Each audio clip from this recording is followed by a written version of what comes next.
Bueno, vamos a seguir con las clases prácticas, con esta nueva modalidad a distancia, debido a la situación que nos acontece. Ya vimos en la teoría con Javi que para empezar a resolver los problemas de comunicaciones que vamos a ver a lo largo de la materia, necesitamos hacer un repaso y formalizar ciertas herramientas básicas que vamos a tener que utilizar. Ya vimos que la primera pata de esa base que necesitamos es álgebra lineal y la definición de espacios vectoriales y espacios de señal, que fue lo que hicimos en la primera parte de la práctica 1. Y ahora vamos con lo que es la segunda parte, que implica inferencia estadística.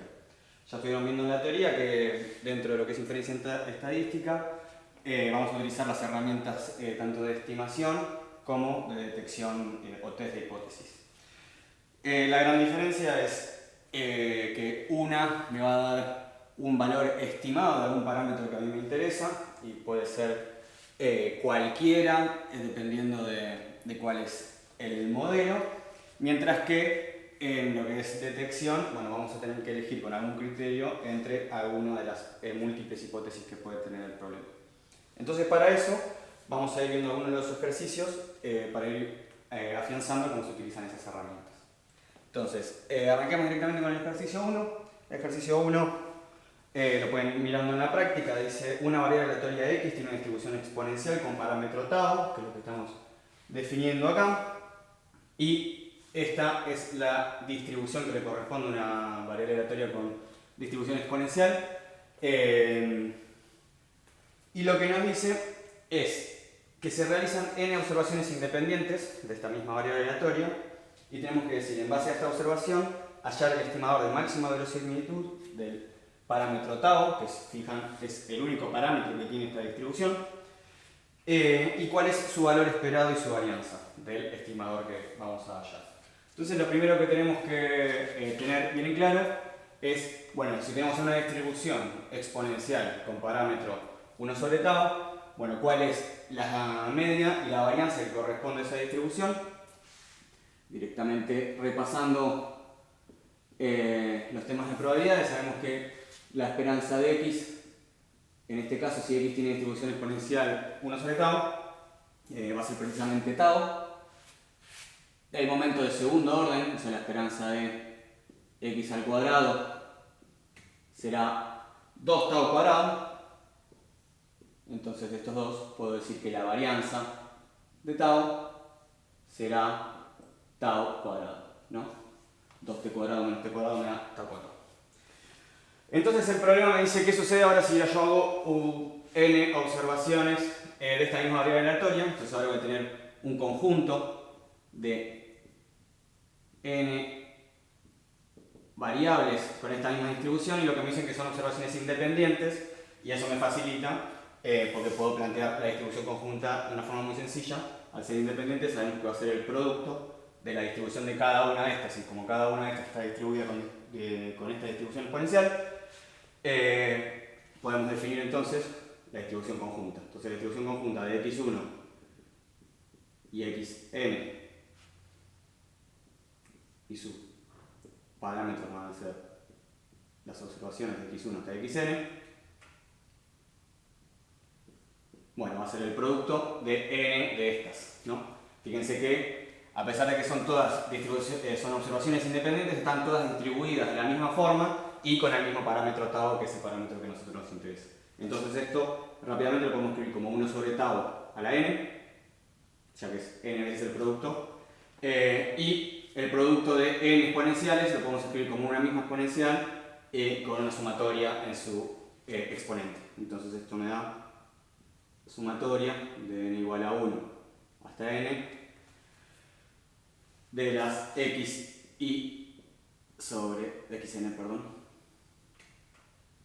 xn sobre tau.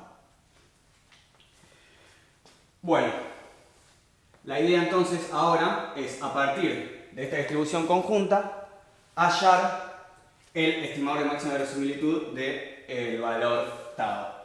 La idea entonces es, esta distribución conjunta ahora la vamos a considerar una función del parámetro tau de interés y es la que vamos a llamar la función de verosimilitud. Entonces, A esta directamente le ponemos L de tau.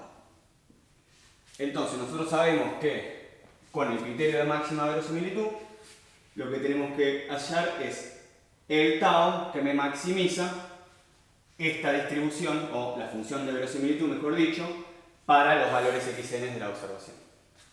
Entonces, de esa misma forma, formalizando eso, decimos que la derivada con respecto a tau de la función de verosimilitud tiene que ser igual a 0 cuando tau, el parámetro, toma el valor del estimador de máxima verosimilitud.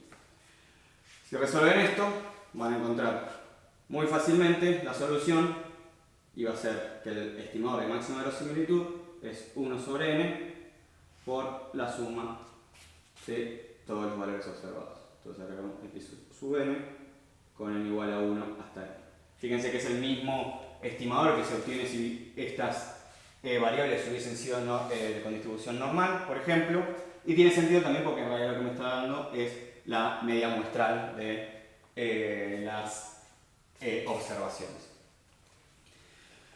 Entonces, ya teniendo definido nuestro estimador de máxima verosimilitud, ahora tenemos que ver, recuerden que en inglés se llama MLE, lo que tenemos que caracterizar es cuán bueno es este estimador. Entonces, para decir cuán bueno es este estimador, lo primero que tenemos que ver es si es sesgado o insesgado y si es consistente o inconsistente.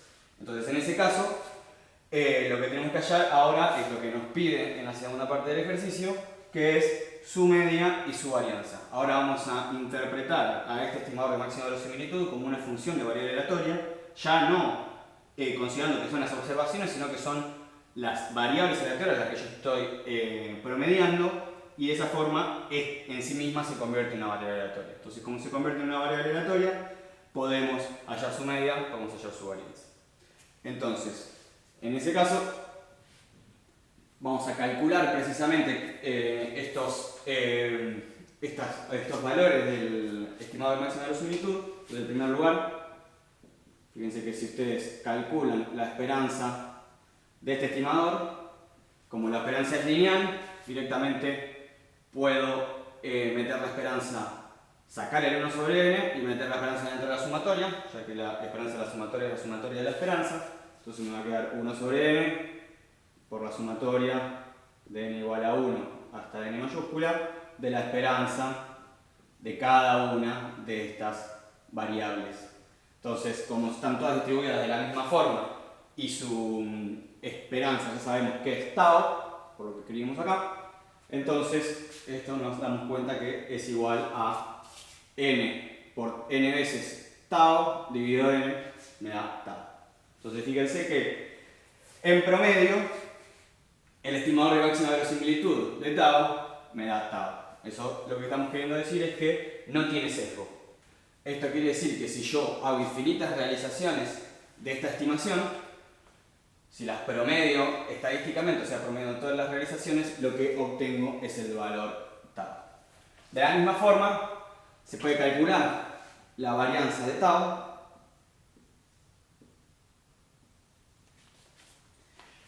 y lo que hallamos, eso lo dejo para que hagan ustedes, pero fíjense que es muy sencillo. O pueden operar directamente calculando el momento de segundo orden del estimador, o directamente utilizar la propiedad que sabemos que si son variables independientes, entonces la varianza de la suma también va a ser la suma de la varianza. Entonces en ese caso el 1 sobre n sale al cuadrado por propiedad de la varianza, y acá me va a quedar entonces la sumatoria de n igual a 1 hasta n de la varianza ahora de estas variables distribuidas de forma exponencial con parámetro tau. Entonces esto va a ser sigma cuadrado, voy a tener n de esas, y como acá tengo un 1 sobre n cuadrado, esto me queda 1 sobre n por sigma cuadrado. Entonces fíjense, ¿cuán bueno es el estimador? Depende precisamente de la varianza de cada una de estas variables que nosotros estamos observando, esa varianza sigma cuadrado. Fíjense que para un sigma cada vez más grande, la varianza que presenta el estimador de máxima verosimilitud va a ser más grande. Pero también aparece el factor 1 sobre n. ¿Eso qué quiere decir? Que si la varianza de esta variable aleatoria es 10, bueno, yo promediando 10 de esa voy a lograr un estimador de la media o del parámetro tau que va a tener una varianza 10 veces menor. Entonces, promediando 10 lograría una varianza de 1 para el ejemplo. Esto quiere decir, a medida que promedio más observaciones, la varianza del estimador se reduce. Al punto de que si yo hago tender n a infinito, la varianza es 0. Su esperanza no depende de n, así que sigue siendo tau. Entonces, con un n tendiendo a infinito, el estimador se convierte en una variable aleatoria degenerada en el sentido de que va a tender al valor tau, pero tiene varianza 0. Entonces, al tener varianza 0, más allá de que está definida como una variable aleatoria, no es una variable aleatoria que siempre da el mismo valor y que es tau. Entonces, podemos decir que el estimador de máxima verosimilitud de tau es consistente porque si n tiende a infinito, su varianza da 0. Bueno, ahora seguimos entonces con el ejercicio 2. El ejercicio 2, ahora sí, lo que tenemos que aplicar son los conceptos de test de hipótesis. Y lo que nos plantea es lo siguiente. Dice, un experimento consiste en observar un cierto valor X, acerca de cuyo origen hay dos hipótesis alternativas. La primera lo que nos dice es que ese valor X lo podemos modelar como una variable aleatoria que tiene una distribución uniforme entre 0 y 2. Y la otra hipótesis es que esa variable aleatoria está distribuida como una distribución uniforme, pero entre 1 y 4. En general, puede haber un número tan grande como nosotros querramos de hipótesis. Siempre la idea es hacer una representación lo más manejable y representativa de la situación que tenemos. Acá esto es un problema genérico, no estamos atacando ningún problema de la vida real. Pero en general siempre lo que va a suceder es esto, que cada una de las hipótesis se le asignan o distribuciones distintas o parámetros distintos de las distribuciones, y la idea es, aplicando algún criterio, nosotros usamos el criterio de máximo posteriori, hallar cuál es la regla de decisión para determinar a partir de las observaciones si lo que corresponde es la hipótesis 0 o la hipótesis 1 según el criterio que apliquemos. Entonces, lo primero que me pregunta, dice, ¿cuál es el espacio de observación? Para definir cuál es el espacio de observación, lo que tenemos que ver es cuáles son los posibles valores que puede tomar X según todas las hipótesis. De esa forma estamos precisamente observando todos los valores que puede llegar a tomar según nuestras hipótesis. Y entonces, si miramos, acá decimos que X puede ser una variable uniforme entre 0 y 2 o entre 1 y 4. Si eso lo graficamos, si quieren podemos hacer un pequeño gráfico acá de las distribuciones. Entonces vamos a tener una sola dimensión, porque es el valor de los valores que toma X, y entonces nuestra primera hipótesis es que X tiene distribución uniforme entre 0 y 2. Esto me va a dar una distribución que tiene una forma de un cajón, ya que es una distribución uniforme, tiene altura 1 medio y soporte entre 0 y 2. Entonces esta, que estoy graficando acá, va a ser la hipótesis H0. Entonces esta es la distribución que toma X según la hipótesis H0. Según la hipótesis H1, dijimos entonces que tiene una distribución uniforme entre 1 y 4. También va a ser un cajón, lo que cambia es cuál es su soporte, porque como vemos va de 1 a 4, y como tiene que integrar a 1, bueno, su altura será un poco menor, es 1/3. Entonces esto nos queda graficado de esta manera. Entonces, ¿por qué hicimos el gráfico? Porque acá se ve bien claro cuál es nuestro espacio de observación. Si tenemos que la hipótesis H0 va de 0 a 2 y la hipótesis H1 va de 1 a 4, si nosotros queremos determinar si un determinado valor corresponde a la hipótesis H0 o a la H1, lo que tenemos que hacer es observar el intervalo entre 0 y 4. Entonces a mí me preguntan cuál es el espacio de observación. Lo que digo es X en el intervalo 0, 4. Fíjense que este es un espacio de observación finito porque las distribuciones son finitas. Tranquilamente, si yo definiera dos distribuciones gaussianas, por ejemplo, saben que la distribución gaussiana es una campana que está concentrada alrededor de la media y dependiendo de cuál es su varianza, pero estrictamente es infinita. Entonces, en ese caso, una definición estricta del espacio de observación sería que son todos los valores reales si x tomara una distribución gaussiana real. Pero en este caso, al estar acotada, bueno, sabemos que según nuestras hipótesis, x va a estar entre 0 y 4 y no puede tomar ningún otro valor porque no está siendo contemplado dentro de nuestro modelo. Si efectivamente yo hago el experimento y x me da un valor menor que 0 o mayor que 4, lo que están mal son las hipótesis. Pero entonces para nuestro modelo, nuestro espacio de observación es x entre 0 y 4. Luego, ¿qué me dice? Me dice establecer una regla de decisión para decidir entre las dos hipótesis. Es decir, a partir del espacio de observación, dividir en regiones de decisión. Entonces, lo que tenemos que decir es, de todo el espacio de observación entre 0 y 4, para qué valores vamos a terminar eligiendo la hipótesis 0 y para qué valores vamos a estar eligiendo la hipótesis 1. Y lo que me está diciendo como dato en este primer inciso B, lo que me dice es que ambas hipótesis son equiprobables. Entonces, al ser equiprobables, la probabilidad a priori de que la hipótesis sea H0 va a ser un medio que es la misma que la probabilidad de que sea H1. Entonces, dada la información que yo tengo, estoy modelando esto como que ninguna de las dos hipótesis es más probable que la otra. Puede ser cualquiera de las dos.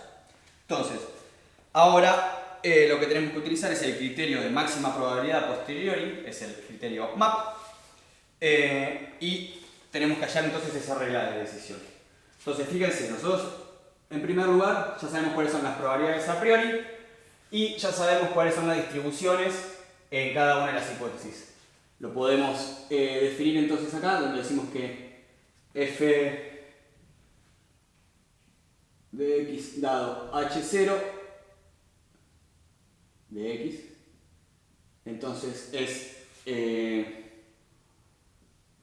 un medio para x entre 0 y 2, o 0 entre caso contrario, que es lo que graficamos acá, en azul. Y de la misma forma podemos plantear la distribución en el caso de la hipótesis H1, y esto va a ser un tercio para x entre 1 y 4, y 0 en caso contrario, que es lo que dibujamos en verde.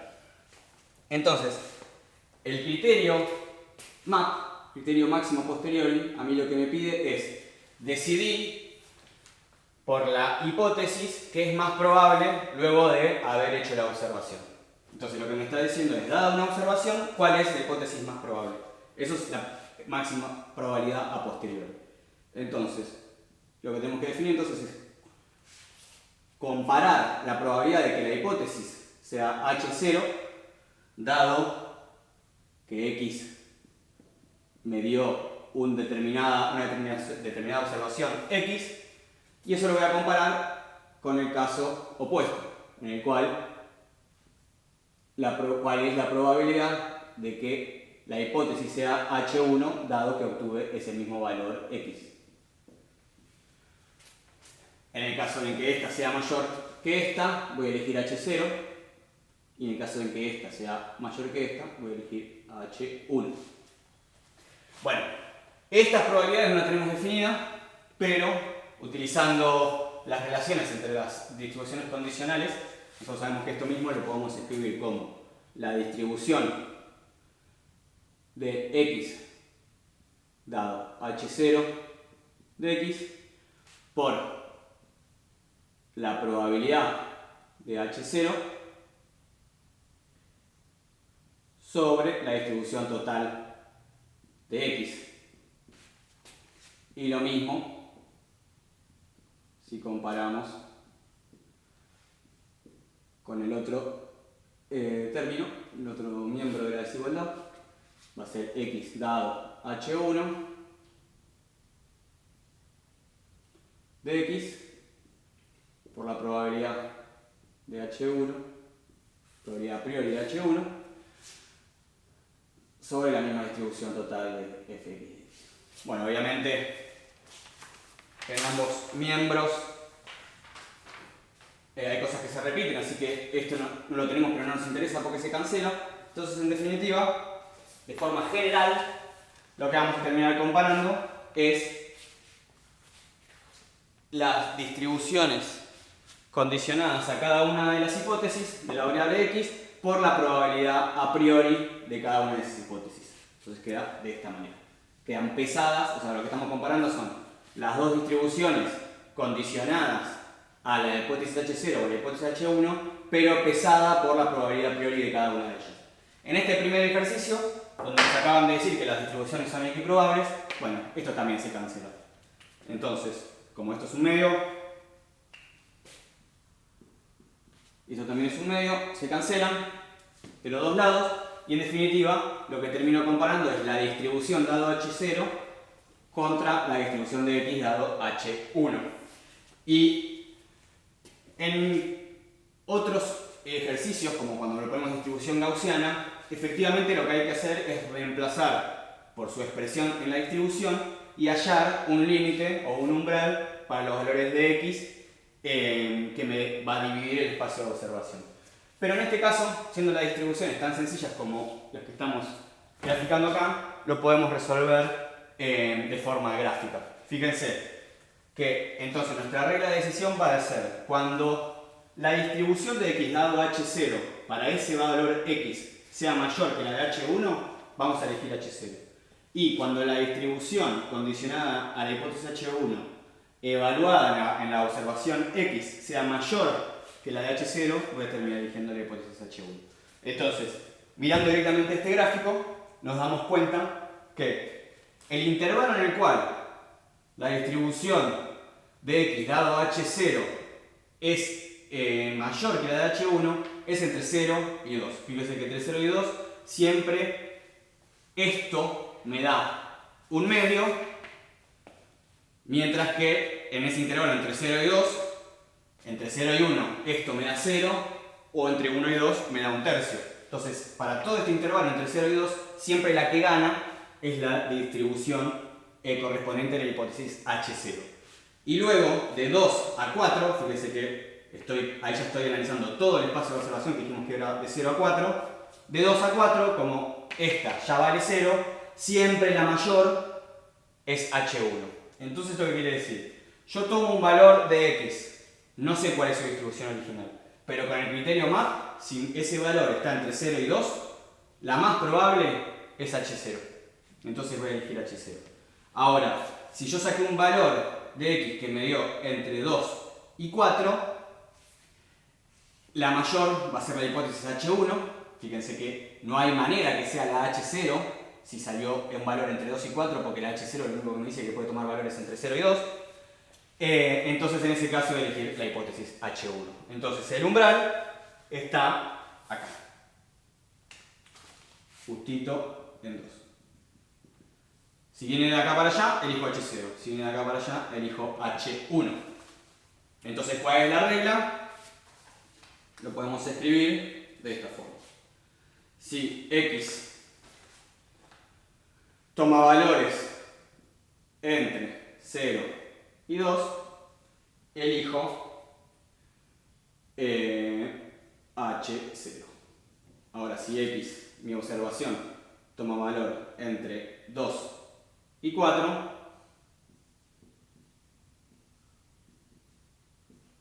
elijo h1.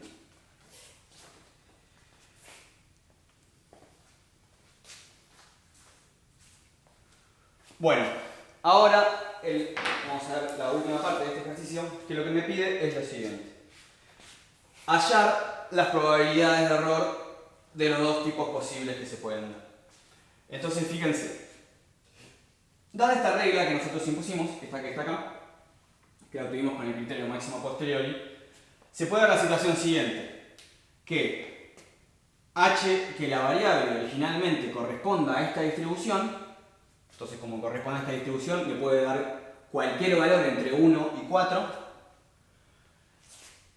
Pero en el caso en el que me dé un valor entre 1 y 2, como es más probable que corresponda a la hipótesis h0 que a la h1, yo voy a terminar eligiendo por la hipótesis H0, que es la equivocada. Entonces ahí se da un evento de error. Entonces el evento de error es que mi test de hipótesis falle. ¿Cuándo falla? Entonces dijimos recién, si la hipótesis H1 es la verdadera y la observación, esta X, queda en el intervalo correspondiente a la de la decisión por la hipótesis H0. Como vemos acá, eso únicamente sucede si X está entre 1 y 2. Fíjense que para cualquier valor mayor que 2, nunca vamos a cometer error, siempre vamos a estar eligiendo la hipótesis H1 y no hay manera que la variable aleatoria sea originalmente H0 porque estamos fuera del intervalo. Y lo mismo si me da entre 0 y 1. Si me da un valor entre 0 y 1 no hay manera que la verdadera distribución de la variable aleatoria sea la uniforme entre 1 y 4 porque precisamente si me da un valor entre 0 y 1 tiene que ser esta de acá. Entonces ahí no hay error. Entonces el error que tenemos que analizar son todos los posibles pesados por sus probabilidades y ahí hallamos la probabilidad de error total. Bueno, entonces vamos a hacer la cuenta de la probabilidad de error. Entonces siempre va a haber dos eventos posibles de error. Un evento es que la variable original tenga distribución entre 0 y 2, la distribución uniforme entre 0 y 2, pero yo elegir H1 después de mi test. Y el otro tipo de error es al revés, que la variable originalmente tenga la distribución H1, pero por mi test yo determiné que era H0. Entonces ahí me estoy confundiendo. Entonces, el primer tipo de error va a ser que la probabilidad de que el valor de la variable aleatoria tome el valor correspondiente para que yo elija H1, o sea que X tiene que ser mayor que 2, dado que H es H0. ¿Qué quiere decir? Con esto estoy diciendo, la variable aleatoria tiene esta distribución, pero para que yo me equivoque, X tiene que ser mayor que 2. Está claro que en este caso, esa probabilidad es 0, porque no hay manera que si X tenía esta distribución originalmente, mi observación me dé algo mayor que 2. Entonces, en este caso, este error no existe, no hay manera de que suceda. Entonces, este tiene probabilidad 0.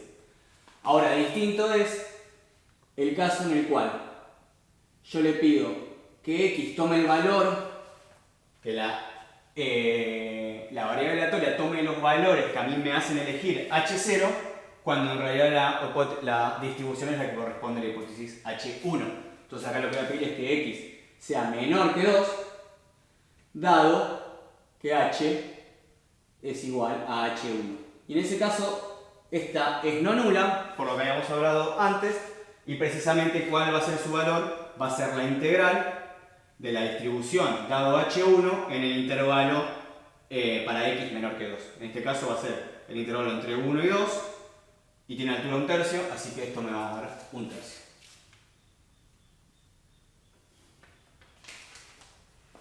Teniendo entonces ahora eso presente,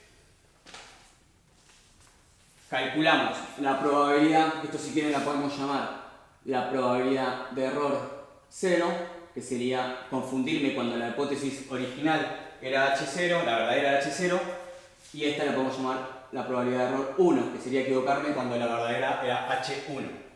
La probabilidad de error total, entonces, tiene que ser la suma de cada una de estas por la probabilidad de que efectivamente la verdadera sea H0 o la verdadera sea H1.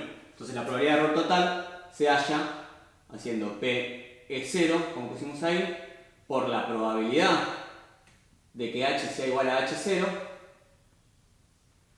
más la probabilidad de error 1 por la probabilidad de que H sea igual a H1. Entonces, como vimos, dijimos que esta era 0, así que no nos importa. Esta dijimos que es 1/3. Y esto, como nos dijeron que son equiprobables, sabemos que es 1/2. Así que la probabilidad de error total es 1/6. Fíjense que la manera de interpretar esto es, siempre que H1 sea la verdadera, 1/3 de las veces me voy a confundir. O sea que una de cada 3 observaciones me cae en este intervalo y me equivoco.